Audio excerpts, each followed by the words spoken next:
A alagação do Rio Acre, a cheia histórica do Rio Madeira, que tantos prejuízos trouxe ao nosso estado, está trazendo, inclusive até o momento, com o rio aí, com previsões aí de chegar até os 20 metros. É isso mesmo, 20 metros. Há uma previsão que o Rio Madeira consiga, inclusive, chegar aos 20 metros, uma previsão terrível, inclusive, e que nos deixaria verdadeiramente ilhados, pior do que já estamos hoje. Diante de todo esse problema, diante do debate sobre o uso da BR-364, como vai ficar essa estrada após a vazante do rio, a recuperação da estrada, o deputado Eduardo Farias, ontem na Assembleia Legislativa, voltou a um tema que há muito tempo tinha sido esquecido: o uso das hidrovias, deste modal natural de transporte de cargas aqui na Amazônia. Essa alagação que atingiu só aqui no Acre, em Rio Branco, 5.000 pessoas, trouxe prejuízos econômicos que nós ainda vamos mensurar. O deputado Eduardo Farias, ele fez uma indicação de um projeto na Assembleia, que inclusive foi muito elogiado pelos pares, para a criação de hidrovias no Purus e portos em Boca do Acre e Sena Madureira. O deputado nos fala um pouco mais desse projeto e qual o custo disso, se o governo do estado já está devidamente informado desse projeto e se ele acredita que essa matéria possa ser levada adiante, tanto pelo Legislativo quanto pelo Executivo. Deputado, boa noite. Boa noite, Alain. Tudo bem? Tudo bem, prazer estar mais uma vez aqui contigo. O modal hidroviário, o uso dos nossos rios, sempre foi o meio de transporte principal, principalmente durante aquele período dos mascates, exato, durante o crescimento econômico do estado. A nossa colonização se deu pelos rios. Se deu pelos rios, etc. O uso novamente das hidrovias, é claro que no período das cheias. É uma viabilidade econômica para o estado, na sua opinião? Não tenho dúvidas. E quando a gente fala assim, olha, nós abandonamos, foi o rio que nos colonizou, as pessoas vieram e vinham, os mascates, os regatões, os navios que abasteciam os seringais, que vinham com mercadorias e voltavam com borracha, com castanha. A minha infância mesmo, eu passei minha infância, uma parte da minha infância morando na Cadeia Velha, então a gente nadava muito no rio e era comum a gente ver chatinhas, navios como o Benjamin, como o Coral, como o Sobral Santos, subindo, trazendo mercadorias e levando borracha, levando castanha. Quando a gente fala assim, a gente acha que é uma coisa que não existe mais ou que não é possível. E quando a gente vai, no estudo que nós fizemos com a minha assessoria, Alain, a gente ficou impressionado com os números das hidrovias usadas, por exemplo, por países super desenvolvidos, como os Estados Unidos, a maior economia do mundo. Os americanos usam muitas hidrovias. 20% de toda a carga americana dentro dos Estados Unidos, ela é transportada por hidrovias. São os rios Missouri, Mississippi. Então, esses rios são usados como hidrovias, Alain. E no nosso estado mais rico da federação, que é São Paulo, tem um rio que a gente considera, às vezes, porque as imagens sempre mostram a parte urbana dele, que é o Tietê. A gente acha que só é aquele córrego. Só aquele esgoto, né? Aquele esgoto entre as duas marginais ali. Mas o Tietê tem uma hidrovia chamada Tietê-Paraná, que boa parte do escoamento da produção agrícola de São Paulo é por ela. Pedras, calcário, máquinas pesadas são transportadas por essa hidrovia do Tietê-Paraná, com uma grande potencial econômico. A Holanda, por exemplo, usa 20% da sua carga por hidrovias. O Japão, Alain, chega a 44% de toda a carga interna do Japão é por hidrovias. Então é um potencial que nós moramos na Amazônia, onde está a maior bacia hidrográfica do planeta, e nós usamos muito pouco essa hidrovia. Mas vamos lá, os produtos que chegam pela BR-364 são os produtos industrializados, são produtos que são manufaturados em São Paulo, nos grandes centros, né, no sudeste do país. E que produtos seriam transportados pelas hidrovias? Muito bem, a ideia é exatamente isso. Nós não podemos sair de um modal, por exemplo, rodoviário, e passar para um modal hidroviário e abandonar. A ideia é você ter um abastecimento do Acre multimodal, ou seja, com várias modalidades de transportes. Então a gente ter as rodovias, como nós temos hoje ainda, mas você ter também as opções de hidrovias. Não só a hidrovia do Purus que nós estamos propondo, mas você pode também pensar numa hidrovia do próprio Juruá, que ela existe, mas ela não está balizada. Para que você tenha, por exemplo, todo o nosso petróleo usado aqui no Acre, a gasolina, o diesel, o querosene, ele vem de Manaus, da refinaria de Manaus. Então esse petróleo pode sair já de Manaus, pela hidrovia do Purus, e vir direto para Sena Madureira, com 150 quilômetros para chegar em Rio Branco. Então você não tem mais... Isso duraria quanto tempo essa viagem? Olha, hoje uma viagem de balsa de petróleo de Manaus para Porto Velho sai em torno de 8 dias, dentro de uma hidrovia balizada, em que a embarcação pode manter uma velocidade constante, é sinalizada, pode andar dia, pode andar à noite. Pelo Purus, essa balsa que viria de Manaus, ela duraria até Boca do Acre mais ou menos 12 dias, hoje já. Então, com a hidrovia, você pode cair isso para 10 dias.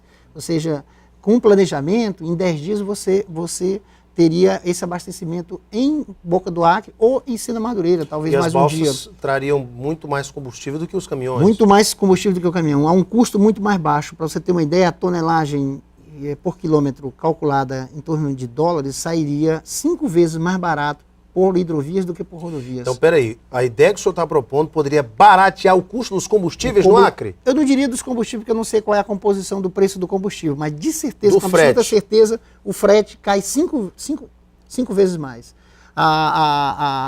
Isso teria que ser repassado, esse desconto, para o preço do combustível. Obviamente, poderia ser passado para os preços do combustível. Porque os donos de postos sempre falam, o custo do combustível para o Acre é elevado por conta do frete rodoviário, que torna o combustível mais caro. Exatamente. Você pode ter esse combustível com uma diminuição aí de no mínimo 300 quilômetros, que seria essa diferença entre Sena Madureira 150, Boca do Acre 200, dos 500 quilômetros que são a distância entre Porto Velho e Rio Branco. Então, mas esses 500 quilômetros de Porto Velho e Rio Branco é feito em 8 horas? Em 8 horas, e com esse agravante, quer dizer, o agravante da ponte, que graças a Deus a presidente Dilma garantiu que vai sair, a ponte do Madeira, e o agravante dessas cheias do Madeira, que podem, não digo que todo ano, mas a cada 10 anos você pode ter um ciclo desse do Madeira que nos deixa isolado. Então, garantir esses modais, Alan, é super importante. Como eu disse, não é que você vai ter exclusividade nas hidrovias, mas você precisa ter uma outra alternativa. Porque com essa hidrovia, você pode trazer produtos, inclusive do Centro-Sul.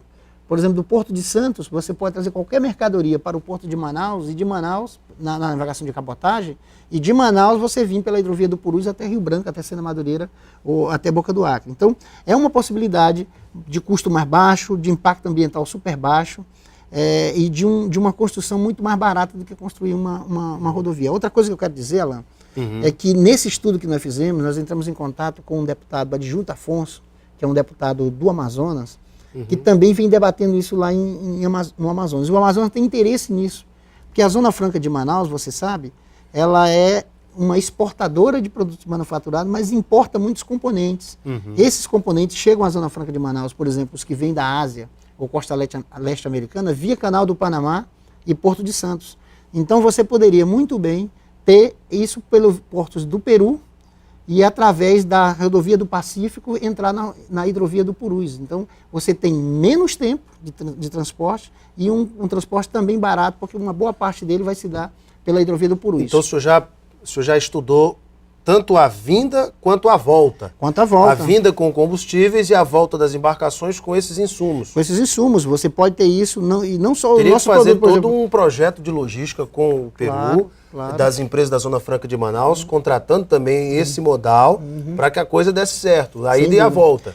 Você sabe que o mercado... E tem outros produtos também que podem voltar para o Amazonas? Podem. A nossa castanha hoje está saindo pela estrada, poderia sair por uma hidrovia desse tipo, a madeira poderia sair por esse modal. Você sabe que o Acre abastece o mercado de Manaus com carne. Essa carne sai aqui em caminhões frigoríficos até Porto Velho, entra numa balsa e vai até Manaus pela hidrovia do Madeira. Essa balsa frigorífica já poderia sair de Rio Branco, de Boca do Acre, ou de Sena Madureira, direto para Manaus pela hidrovia do Purus. Então, há uma possibilidade de um tipo de carga, como combustíveis, ferro, cimento, pedra, carne, castanha, madeira, esse tipo de carga ser transportada pela hidrovia com um custo muito mais baixo, 5 vezes menos do que seria pela via rodoviária. Os ambientalistas também gostam muito do modal hidroviário por conta da emissão de poluentes, que é bem menor. Bem menor, bem menor.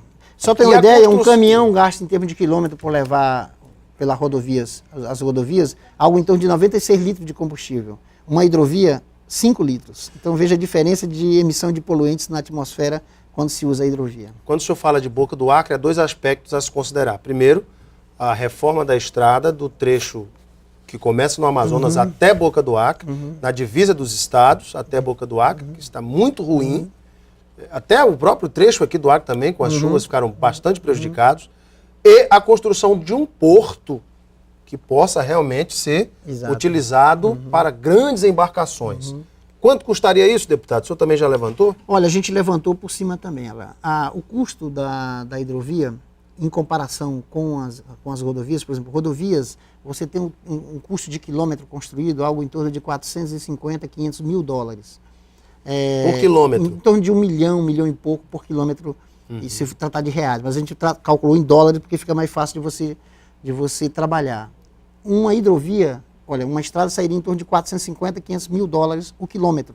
Uma hidrovia sai em torno de 34 mil dólares. Então, muito mais barato de você fazer a hidrovia. Já contando com os custos do porto? Não, aí só o posto só de o balizamento e dragagem. Porque tem alguns lugares que você precisa fazer dragagem, outros lugares você precisa retirar pedras, cachoeiras, que no verão podem dificultar a navegação. É esse custo que eu estou falando. O custo de portos e de armazenamento, porque você precisa ter não só os portos, os levantadores de containers, mas também armazenamento para entrepostos de carga que possa chegar numa balsa. De container e tal. Esse levantamento nós não fizemos também, mas também pode tem um entrar custo elevado. Tem um custo também disso, mas é o mesmo custo. Quem construiria esses portos? O governo federal? Esse tem que ser uma obra do governo federal.